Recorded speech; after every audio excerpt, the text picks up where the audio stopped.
Risa Ontiveros po ay isa sa mga pumirma ng BICAM. Matutuho tayo sa isyong ito kung gaano po tayo ginagawang tanga ng mga taong gobyernong ito. Pinaiikot-ikutan po tayo at ngayon mga kapatid, nakakadagdag pa ang kanilang mga reaksyon sa isyong ito. Nakakadagdag insulto. Para sa mga di nakakaalam, ang kita po ng senador ang buwan ng sahod. Salary grade 31, hindi po yan bababa sa 293,191 pesos plus allowance. Hindi lang yan. Oh, yes. Yan, pamalengke lang yan. Oo, plus allowance po. Hindi po kasama dyan yung allowance nila doon sa mga komite na kanila pong hinahawakan. Bilang ikaw ay dating galing sa mababang kapulungan, magkano ba usually ang allowance? 25 years ago, hindi pa ganyan ang pinag-uusapan, girl. Kaya maganda rin, tanungin natin itong mga nandun nakaupo ngayon. Kung magkano ba ang mga pa-allowance. Oo nga. Sino ba magandang tanungin dyan? Oo, ha?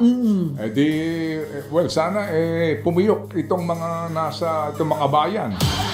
Oo, pati itong pumiyok, pati itong mga sila, Sino? Ma'am Leila, sila Chef Jokno. Kung magkano ang pa-allowance ngayon? Bayan. But usually ba? Magkano?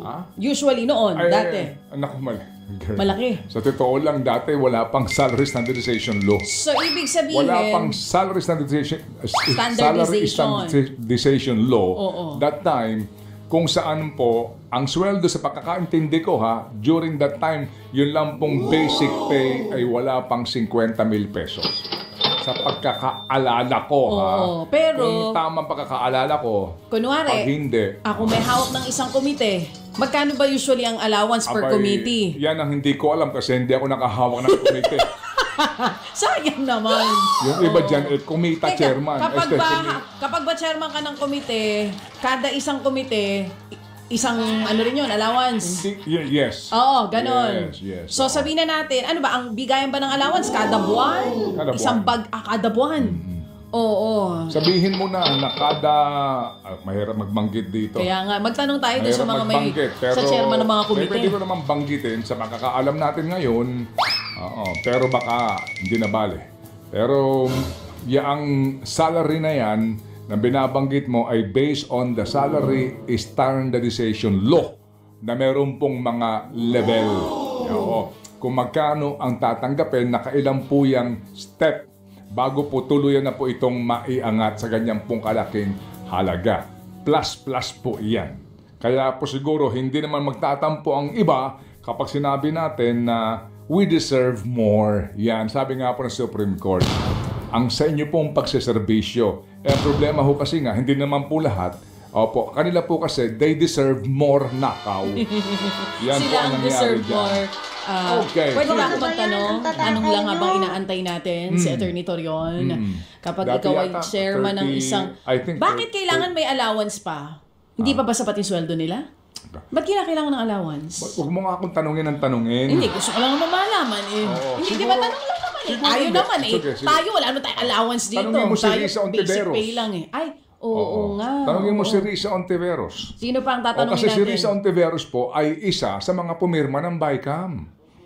Yes, noong 2024 Hello? Sino-sino pa yan? Opo. Ito ho mga kapatid, ang mga habang tayo nakaantabay dito, pag hindi ito okay Dims, no problem, sabihin mo lang sa amin kasi no gusto kong ibuhos itong sama na loob. Sige, ibuhos itong mo. isyong ito tungkol dito sa PhilHealth Ito ho yung mga nag-aproba, mga kapatid, ng BICAM report ng GAA 2024 kung saan nakalagay nga yung provision na pinapayagan daw po na kunin ang sinasabing excess fund ng PhilHealth at ilang pang GOCCs gaya po ng PDIC.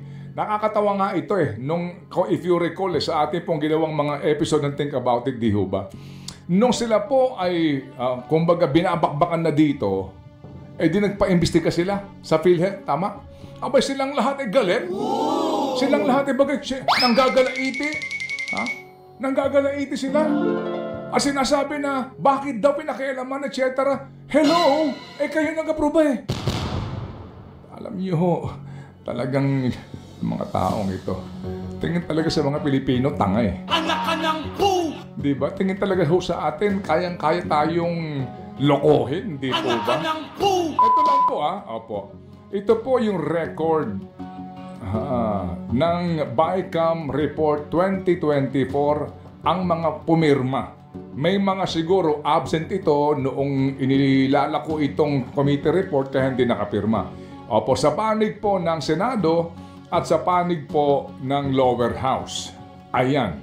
Narito po mga kapatid ang nag-aproba ng BICAM report ng GAA 2024 kung saan po nanggaling yung pagkuha ng pondo sa PhilHealth. At ngayon nga, may desisyon ng Supreme Court na ibalik nyo yan sa PhilHealth. Chairperson, Senator Sonny Angara, Senator Pia Cayetano, Senator Loren Legarda, Senator Amy Marcos, Senator Cynthia Villar, Senator Ronald Bato de la Rosa, absent. Ay, sorry. Noong time na to, present siya. Oo. Nakapirma siya, nakapirma. Yes. Senator Win Gatchalian. Senator Christopher Bongo. Senator Risa Ontiveros. Senator Maria Lourdes Nancy Binay. Senator Mark Villar. Senator Joseph Victor Ejercito. Tingnan mo, kung may nakapirma o hindi, Meron. Okay. Oo. Senator Jinggoy Estrada. So, dun sa mga senador, walang pirma yung dalawa dito. Ba't kaya walang pirma? Sino? Hindi nga. Sino? Ang hindi nakapirma? Sabihin mo yung ang hindi nakapirma ay para si klaro tayo. Senator Grace Po Okay. at si Senator Francis Tolentino. Yun ang mga hindi nakapirma. Sige, may mga kadahilanan yan. Either hindi ho dumaan sa kanila o absent o anuman po. Basta hindi ho nakapirma. No? Hindi ho natin alam ang dahilan pero hindi nakapirma. Si Mark, tatahitahimik lang ba Si dyan Mark nakapirma?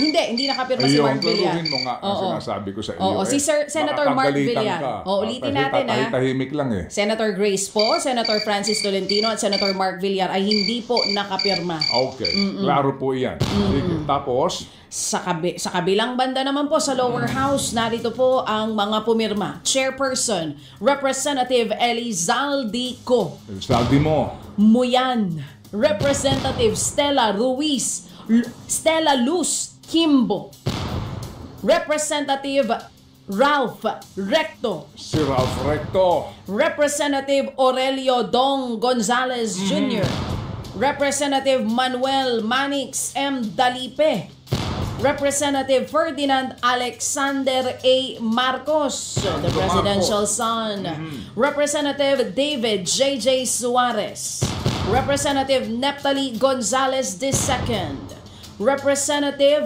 Jose Joboy Aquino II, Representative Raul Angelo Gil Bongalon, Representative Eleandro Jesus Madrona, Representative Michael John R. Duavit at Representative Marcelino Libanan. O yun, yung pong kinatawan mismo ng minorya, pumirma pabor po dito sa BICAM report ng GAA 2024 na inaprubahan po naman ratified by both houses of Congress. Ngayon mga kapatid, at that time, ang Senate President po ay si Miguel Zubiri. Alright, habang sa Kamara ho naman, ang speaker ay si Martin Romualdez. Okay, dyan ho tayo muna hihinto sa ating pong pagtalakay sa isyong ito. Hindi pa po tayo tapos. By the way, pinirmahan po ito ng ating presidente, di ba? Ang naturang budget, kung saan nga po nakasaad yung provision na iyon na kalikutin nila, pakialaman nila, kubrahin nila ang pera po ng PhilHealth at ng PDIC. Alright, mga kapatid.